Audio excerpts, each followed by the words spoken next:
Hello students, today we are going to study the story of our past. The story of our past leads to the study of history. What is history? History is a written account of people, places and events of the past. Our day of life, what we do today is what and how our ancestors lived.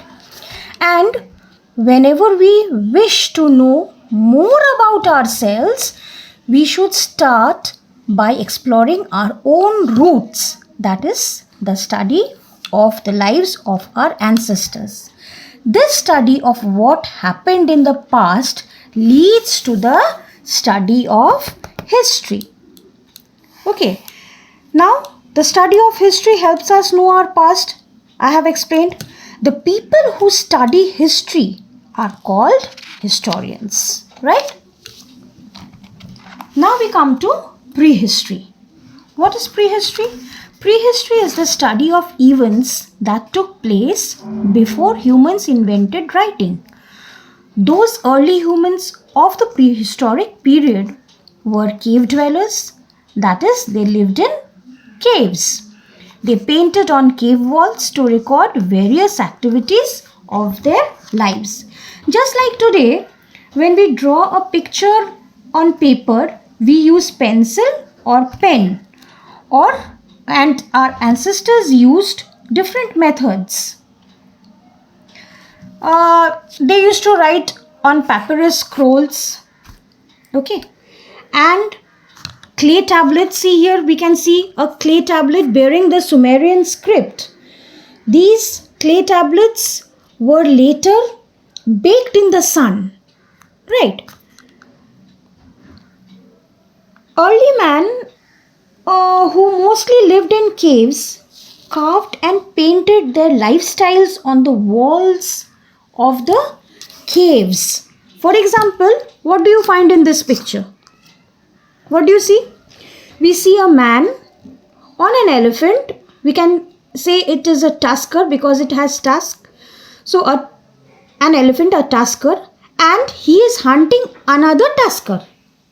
Okay, this is a hunting scene which has been carved.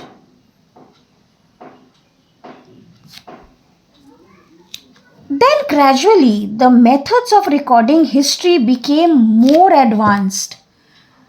Methods like clay tablets and papyrus scrolls were used.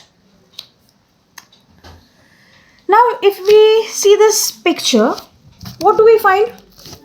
Early humans sitting together. Okay, they did not know how to build houses at that time. They lived on trees and caves. Over time, they learned how to make tools, see, from stones, and also to make fire, right?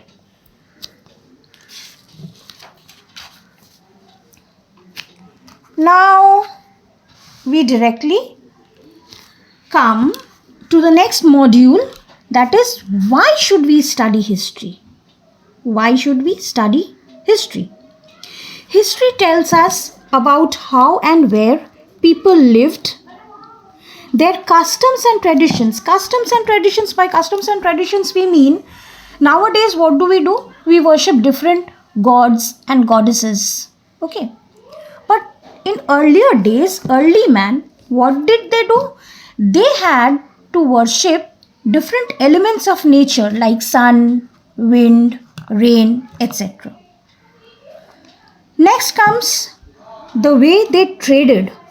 Trade means business, we know. Nowadays we have money.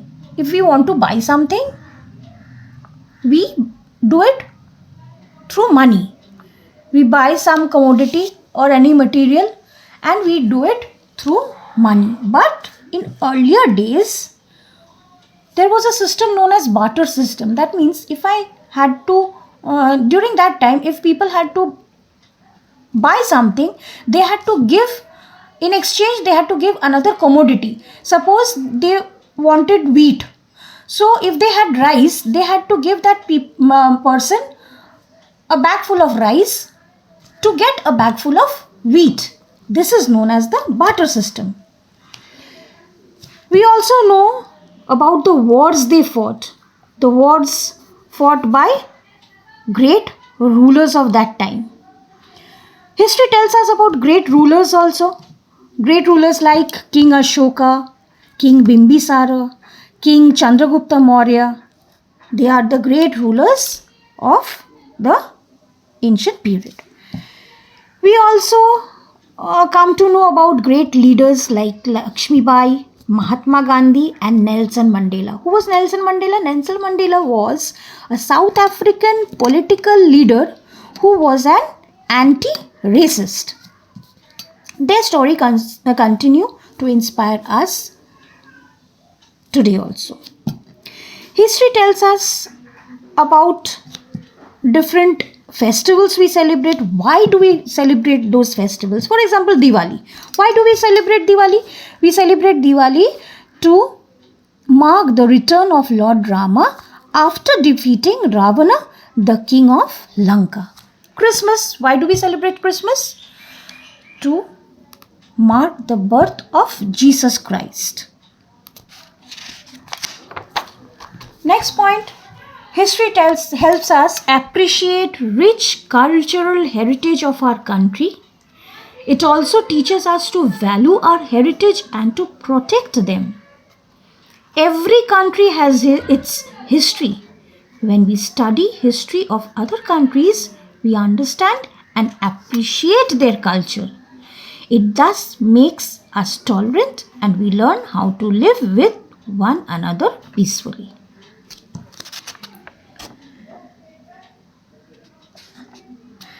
Now we come to the next module, periods of history.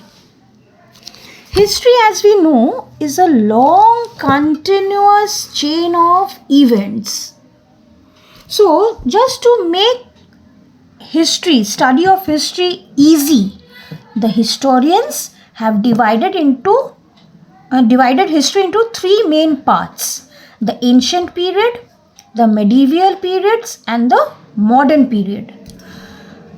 Although there are three main periods of history, we must remember that these periods did not begin or end suddenly or at exact same time all over the world. One period slowly changed to the other and slightly different times in different parts of the world. Now we come to the ancient period. This period deals with people and events of a very distant past. It is a retelling of events that happened ever since humans invented writing. What does that mean? It should be noted that history was recorded before this period also, but through other ways like paintings and carvings on hard surfaces like rocks, pillars and caves. Just like the early man of the Stone Age and Iron Age did. After this, writing was invented and thus starts the ancient period. For example, the earliest human civilization was born in the valley of Tigris and Euphrates River of modern day Sumer. This civilization is the civilization of Mesopotamia or Mesopotamian civilization.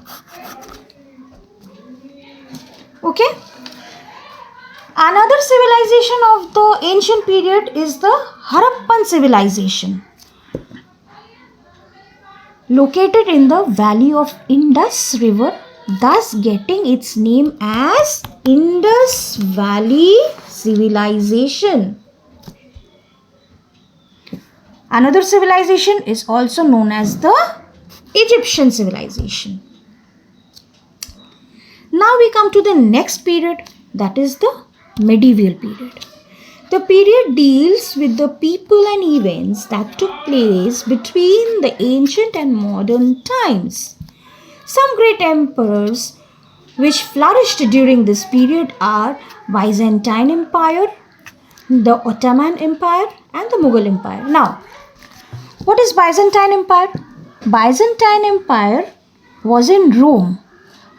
So it is also known as the Eastern Roman Empire, which was succeeded by this Ottoman Empire of the Middle East. Okay. Similarly, the Indian subcontinent had the Mughal Empire founded by the Emperor Babur. This Mughal Empire continued its rule for nearly 300 years until the arrival of the British in the 18th century. This brings us to the third phase known as the modern period of history. The modern period tells us about great events of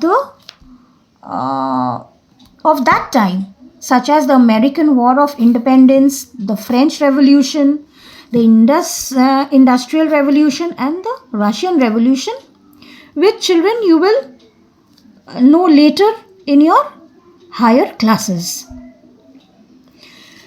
Whatever I have taught you about the periods of history, this has been classified in a flow chart. This is called a flow chart. Okay. This has been written in short in a flow chart. The ancient period, the medieval period, and the modern period. The ancient period of history began with the Indus Valley civilization and ended with the rule of Harshavardhana, who is betterly known as King Harsha. Harsha's rule was over 40 years and was noted as one of the peace and prosperity reign by the Chinese traveler Xuanzang. Every 5 years, Harsha would have a great assembly of scholars at Prayag and practice the ceremony of Dana. Dana means giving. He used to give away his wealth. Whatever he accumulated, he used to give away his wealth to poor people. Another thing is, now if we come to these pictures, children, you will notice that, what do we see? This is a picture of ancient period of Indian history. We see a scene of the Indus Valley civilization. See a potter making clay materials. Business trade is going on. This reveals the Indus Valley civilization. Here we can see the Mughal court under Jahangir. Okay. This denotes the medieval period of history.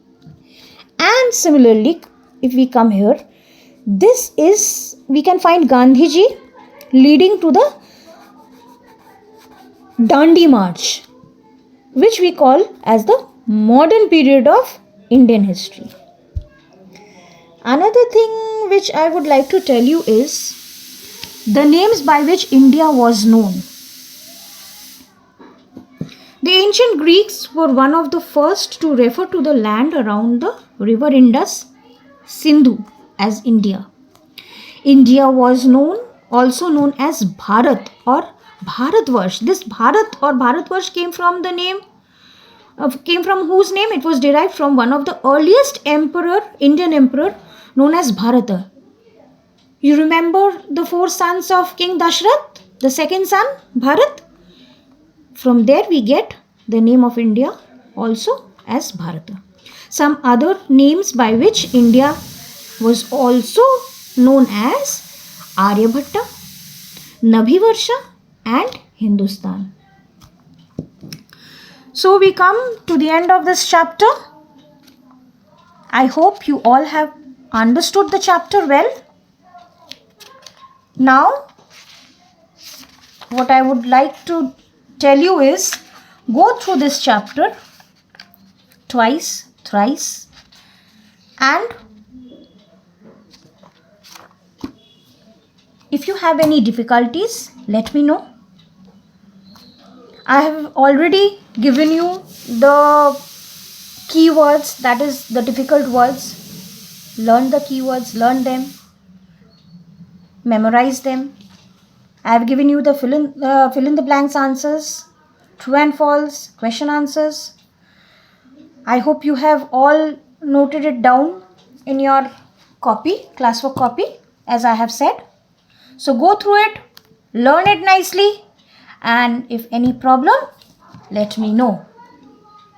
All the best, children, and stay well, stay safe. Bye.